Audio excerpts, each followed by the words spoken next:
มาแทงไผ่ลูกอ่อนใจในอันเป็นปอลูกอ่อนในจะหาตายกว่าเมื่อไกลนั่นลูกอ่อนใจในก็ตื้นว่าอ่ำมีเงาลายเย็นเสียปอไม่เขาทู่มือตีเฮิรนก็ตื้นว่าอ่ำมีเพอห้ามซึ่งนั้นมันจ่องไรผ่าลูกอ่อนมันไว้ที่นั่งมอยาเสียจ่องไรปอกมือเฮิรนกวยกาวนำถึงสีอิดว่าเตมีลองคุกไข่เกิดขึ้นมาแทงไผ่เขาตื้นในกำดืนก็จ่องไรเอากวามก้นตายในมาเผียวที่ห้องเผากวยกาเจ้านาที่ห้องเผานั่นจ่องลาดเขาว่าสังเจอว่าอ่ำไรฮับอาควางที่ปีน้องจื้อคือผู้อันตายกว่าในไหนตื้นว่าเผาอ่ำไรเนื้อเขายามเหลียวกันปีน้องจื้อคือเขาก็จ่องไรสีพากันกวยกาเขาอ่ำคู่ลองคุกไข่ที่เปลี่ยนอยู่ยามดูเหลียวในลุงก็นั่นก็จ่องไรหิมเอาพงมาลาเชคุณผู้ยิ่งค่ะเขาหลุเลยเผายามดูเหลียวในย่ออันเป็นวิ่งหินปอคุณผู้ยิ่งเขานั่นเรียบเรียมไม้โหลูกอ่อนอันเป็นลานศูนย์นั้นไว้เย้าเมื่อหนังลุงก้อนนั้นลานเอาลีลีเนื้อข้าวยำนั่นจ่องมีมือขอหนึ่งตาเขามาหาลูกอ่อนนั่นกำลอยลูกอ่อนนั่นเลยหันเย้าโกกูหนาเสซัมโพห้องให้ลงออกมาเขาเจอนั่นก็ไม่เจอตาลูกอ่อนนาเต้ดูเหลียวก็เปิดคอตอบดีพี่น้องเขานั่นกวยปาก็นั่นจ่องไรพร้อมจอมเสียลุงก้อนนั่นก็จ่องไรกับสิบหาโอ้ยก็มันกำเหลียวจ่องไรลาดโอ้ยก็มันว่าเผาให้มันโปบอดไว้เลย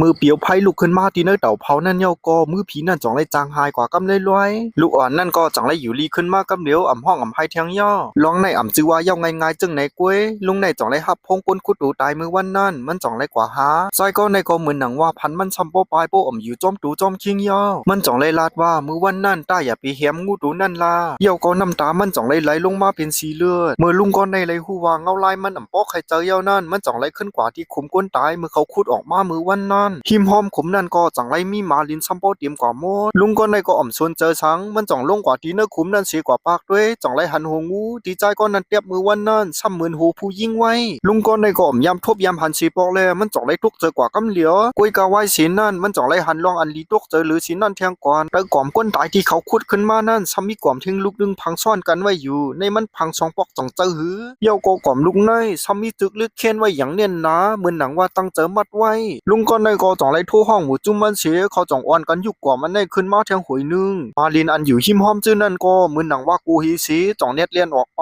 ปมือพองเขาปอกมือนั่นมีเผยลัดสั่งออกมาสีก็เหมือนหนังว่ากล่อมลุกในเรียบดีหกให้หรือสีกล่อมมือปอกอันตั้งนั่นเทียงสีก่อนไว้สีนั่นหมู่จุ้มเขาก็จ่องอ่อนกันกว่าที่จ้องหิมห้อมนั่นลุงก็ในก็ฮู้จักหมุนเจ้าที่นั่นเสียเลยตั้งใจหรือที่หมุนเจ้านั่นเขาจ่องเลยเอากล่อมก้นตายกว่าไว้ที่จ้องจูข้าถึงว่าหมุนเจ้าเลยมาหันกล่อมก้นตายลุงนั่นเยาโกมันปวดทุกข์เจอกว่ากำเนืองมันจ่องเลยขึ้นทำหมู่จุ้มเขาว่าในมันเป็นกล่อมอีสังลงในอย่าว่าเยอะเย้าลาตะกามันนางก็จ่องเลยไปเขามันนับยามสีเยาก็ลาดในหมุนเจ้าจ่องขึ้นย้อนเขาสารเทียงอีกนึงเยาก็จ่องสั่งให้มันใจกว่าเอาเลือดมาที่นั่นลวดเขานั่นมาเทียงก็เปอว่าอันเขาเจอเขาสารเลยเลือดมานั่นตาที่ติงเป็ดอินแห้งมึกมือที่เนื้อกล่อมในไว้สีนั่นเขาจ่องเลยห้องปลาก็ในมาปลาก็ในก็เป็นลูกหลานอันเกี่ยวข้องกันตั้งกล่อมอันในก็เปือกล่อมลูกในมันพังซ่อนกันกล่อมโปปลาในซ้ำมีตั้งเหนือกล่อมลูกในซ้ำมีตั้งเตอจึงนั้นเขาจ่องให้ปลาในลัดหนีลองตีมันออกมากวยกาปลาก็ในซ้ำจ่องบอกว่ามันหูอีสังสีเมียวก่อมปอห้อมือปานั่นจ่องมีหมุนเจ้าป้าหนึ่งชื่อห้องว่าคิวสันเขาเอาปูนพ่อนตาตีพังปันตูตายปอห้อมือปานนั่นเขาก็อ่อมเข้าเจอเหมือนกันนาเฮือนเขามีอ้ามนัดและมีเงินคำนำเลยสีปืนเป็นช่างและหมุนเจ้าป้านั่นซ้ำเอาตูตายปอห้อกับพังไว้อองตีหกห้ามจึงนั้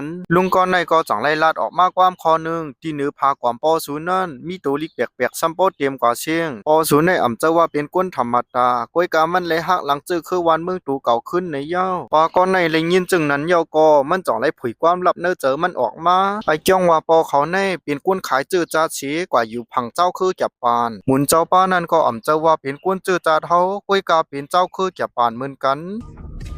จื้อที่หมุนเจ้าป้านั่นห้องว่ามูลายามะปอเขาในซื้อโยแลเฮ็ดหลีต่อเจ้าคือแก่ปานมาอยู่ดาชีเป็นช่างและเขาเอากว่าพังไว้เนื้ออองที่จึงนั้นมันนางก็จ่องยิบเอาแค่พังนั่นขึ้นมาด้วยสีวนอยู่จูเก็บหนึ่งก่อนป้าก็ในที่ปอกมือเฮือนมันจ่องเลยลัดความคอหนึ่งออกมาก่อมลุกนั่นสุขให้จักการจึงหือก็กำเจอสูก็เปิดที่เนื้อกล่อมนั่นมันอ่ำเจอก้นเนื้อสายจื้อคือเฮาในเย้ากำนั่นหมูจุ้มเขาก็จ่องเลยมาถึงปังกันสีเพราะว่าเพียงมามือผู้กลางเนื้อเฮาจ่องก้อยเผาก่อมลุกนั่นเนื้อข้าวยำนั่นหมุนเจ้าก็จ่องเลยมาห้องเอาจุ้มเขากว่ากินข้าวหมูจุ้มเขาก็จ่องอ่อนกันกินข้าวเรียบวันหนาติตีเย้าก็เปื่อมเลยกินหังมาตั้งวันเย้าหนาไหนเขาก็จ่องอ่อนกันกินเหล้าแทงก็อีส่วนมาเขาที่อยู่ตั้งนอกย่องนั่นก็จ่องเลยมุงด้วยกว่าที่พัดดูสิงนั่นที่มีความก้นตายไว้อยู่ที่ตั้งเนื้อมันนั่นสีล้อมกูอยู่ห้องมันไหวเสียเขากินข้าวเย้าก็จ่องอ่อนกันนอนรับกว่ามูดส่วนมันนั่งก็ย้อนวันนอนอ่ำรับแลมันจ่องอันมันนอนเนื้อรดเอากำนั้นมันจ่องเลยวนถึงจื้อหมุนเจ้าแก่ป่านนั่นขึ้นมามัน จ่องเลยโทรหาปีสาวมันอันเป็นหมอผีเหมือนกันเสีย